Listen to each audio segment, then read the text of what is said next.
একজন নির্যাতিত আপনার বিচার প্রার্থী হিসাবে আপনি যদি অনুমতি দেন তাহলে আমি কিছু কথা বলতে পারি 2 মিনিটে। মাননীয় হুজুর আদালত, আপনার এই চেয়ার অত্যন্ত পবিত্র চেয়ার। আল্লাহ তাআলার আরশে আজিমের পরেই আপনাদের এই চেয়ারের মর্যাদা। আমরা মুসলমান হিসাবে খানায়ে কাবাতে প্রতিদিন আল্লাহ তাআলা লক্ষ লক্ষ রহমত নাজিল করেন। এরপরেই যেই রহমত নাজিল করেন সেই চেয়ারটা হলো আপনাদের এই চেয়ার।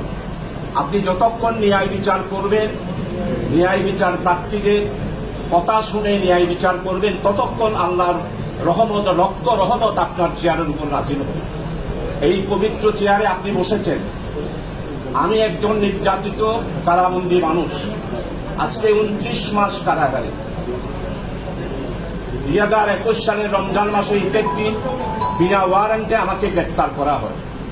মাননীয় হুজুর আদালত, আজকে প্রায় 20 মাস মৃত্যুদণ্ডের যেই কন্ডেম সেল আছে, ডেথ কন্ডেম সেল, 19 মাস আমাকে সেখানে রাখা হয়েছিল। আমাকে, আমার বাড়ি হচ্ছে সাতকানিয়া, মামলা দেওয়া হলো হাটহাজারির। এই মামলাতে আমাকে 8 দিন রিমান্ডে নিয়েছে। এরপরে সিআইডি আমাকে 2 দিন রিমান্ডে দিয়েছে, 8 দিন আমাকে রিমান্ড করেছে। এই সব কিছুর পরেই আইনি প্রক্রিয়ার পর আমাকে 20 মাসের মধ্যেই আমাকে মহামান্য হাইকোর্ট এবং মহামান্য অ্যাপিলেট ডিভিশনের ফুল বেঞ্চ আমাকে প্রত্যেকটা মামলায় আমাকে জামিন দিয়েছে। জামিন পাওয়ার পরে আমি জেল গেটে আসি, আবার আমাকে পুনরায় মামলা দিয়ে আবার জেলে ঢুকানো হয়। এরপরে মাননীয় আদালত সর্বশেষ আজকে 30 মাসের মধ্যে আমি যে 20 মাস কন্ডেম ছেড়ে থাকলাম, এটা সংবিধান কোনোদিন অ্যালাউ করে না।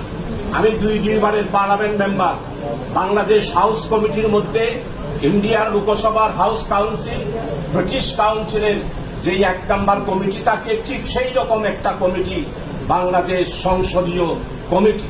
সেই 1 নম্বর কমিটিতে আমি দীর্ঘ 5 বছর দায়িত্ব পালন করেছি। জেল ভিজিটেড হিসাবে 2 বার দায়িত্ব পালন করেছি। প্যানেল স্পিকার হিসাবে 3 বার নির্বাচিত হয়েছি। 1991 থেকে 96 প্যানেল স্পিকার ছিলাম। 2001 থেকে 2006 সালে ব্যারিস্টার জমিরুদ্দিন সরকার এবং ব্যারিস্টার আব্দুর রাজ্জাক সাহেব মাননীয় স্পিকারের নেতৃত্বে 2 বার প্যানেল স্পিকার ছিলাম। মাননীয় হুজুর আদালত, আপনার সমীপে আজকে আবেদন করতে চাই, সুপ্রিম কোর্টের আদেশ বড় না পুলিশ বিভাগের ডান্ডা বড়? আজকে সেটাই আপনাকে প্রমাণ করতে হবে। মৌলানা আবুল কালাম আজাদ কংগ্রেসের ইন্ডিয়ার নেতা ছিলেন, ওনাকে গ্রেপ্তার করা হয়েছিল। জেলখানা থেকে পুনরায় গ্রেপ্তার করার পর যখন কারাগারে দেওয়া হলো, তখন মহামান্য দিল্লির সুপ্রিম কোর্ট 1 ঘন্টার ভিতর মাননীয় মৌলানা আবুল কালাম আজাদ কংগ্রেসের সেক্রেটারি, ব্রিটিশের সেই শাসন আমলে তাকে আর গ্রেপ্তার করতে দেয় নাই। সেই নজির রয়েছে। আফ্রিকাতেও এইরকম অনেক কোর্টের নজির আমাদের মাননীয় আইন বিভাগের সভাপতি, আইনজীবীর সভাপতি সাহেব আপনার কাছে উল্লেখ করেছেন, অনেক নজির রয়েছে। আজকে আমি এই 28 মাস জেল কাটার পর, 20 মাস কন্ডম ছেড়ে থাকার পর মাননীয় সুপ্রিম কোর্ট আমাকে শ্রেণীপ্রাপ্ত করে আদেশ দিয়েছেন। সেই আদেশের পরিপ্রেক্ষিতেই আমি এখন শ্রেণীপ্রাপ্ত একজন আসামি হিসাবে কারাগারের মধ্যে জীবনযাপন করছি। আজকে বিচার বিভাগের স্বাধীনতার জন্য বক্তব্য রেখেছি। আজকে আমি একজন গণতন্ত্রকামী মানুষ, গণতন্ত্রের জন্য আন্দোলন করি, মানবাধিকারের জন্য আন্দোলন করি, মানুষের ভোটাধিকারের জন্য আন্দোলন করি। বাংলাদেশ জনগণের মালিক হচ্ছে বাংলাদেশের মালিক। এই জনগণের মালিকানা প্রতিষ্ঠা করার আন্দোলন করতে গিয়ে আজকে এই ডান্ডাতন্ত্র, লাঠিতন্ত্রের এই পুলিশেরা আজকে কোথায় আমাকে অ্যারেস্ট করেছে এতদিন? 28 মাসে এই মামলা আসলো না।